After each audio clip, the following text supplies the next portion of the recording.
Already కార్యక్రమాలు అక్కడ జరగబోతున్నది అంతా వర్క్ స్టార్ట్ అయ్యి ఉంటుంది. Yes madam. సో ఎంతమంది రావచ్చు అని మీరు ఎక్స్పెక్ట్ చేస్తున్నారు? వేలాది మంది వస్తారు. ఎందుకంటే వశిష్ఠ గౌతమి పిరమిడ్కి దాని బ్యూటీ ఏంటంటే పక్కన ఉన్నటువంటి గోదావరి నది. ఇప్పుడు మనం ఏమైనా తీసుకురావచ్చు, నదిని తీసుకురాలేము. ఎస్. పూర్వము మనకు ఆశ్రమాలన్నీ కూడా నది ప్రక్కన ఉంటాయి. మనం ఏ ఆశ్రమమైనా చూడొచ్చు. అన్ని ఆశ్రమాలు మనం రామాయణం కానీ మహాభారతం కానీ మనం చూసినప్పుడు అక్కడ మనకు ఆశ్రమాలన్నీ చూపిస్తుంటారు.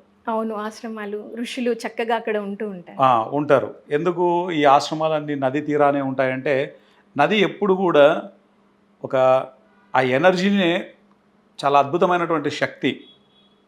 తర్వాత మనం చూస్తే ఋషికేశ్లో గంగా నది ఒడ్డున కొన్ని వేల ఆశ్రమాలు ఉంటాయి. హరిద్వారు, ఋషికేశు, మనం హిమాలయాస్ జర్నీ చేసినప్పుడు కూడా అన్ని నది పక్కనే ఉంటాయి ఆశ్రమాలన్నీ కూడాను. అవును సార్, మనం కూడా ఋషికేశ్లో నది పక్కనే కదా మనము ఎప్పుడు అక్కడ యజ్ఞం చేసుకుంటూ ఉంటాం కూడా. మహాయోగి ధ్యాన కుంభం నది పక్కనే చేస్తాం. అవును. సో పత్రి సార్ యొక్క కోరిక అది, ఆ గంగా నది ఒడ్డున మనం పక్కనే చేయాలి అన్నది. సో అందుకని మహాయోగి ధ్యాన కుంభం అక్కడ చేస్తుంటారు. అలానే ఇప్పుడు వశిష్ఠ గౌతమి పిరమిడ్కి వచ్చేసరికి దాని యొక్క అందం వర్ణించలేము. ఇప్పుడు మనకి ఎంటైర్ ఆంధ్రప్రదేశ్లో బ్యూటీ అని అనగానే నేచర్లో కోనసీమ అంటారు. కోనసీమ అందాలు, బొబ్బర్లంక అని చెప్తారు. పేరవరం పక్కనే బొబ్బర్లంక. ఓకే. ఈ పేరవరం అంతా కూడా ఈ బెల్ట్ అంతా ఏంటంటే వాటర్ ఉండడం వల్ల మొత్తం ఆ పొలాలన్నీ సస్యశ్యామలంగా ఉంటాయి, పచ్చగా ఉంటాయి ఎప్పుడు 365 డేస్.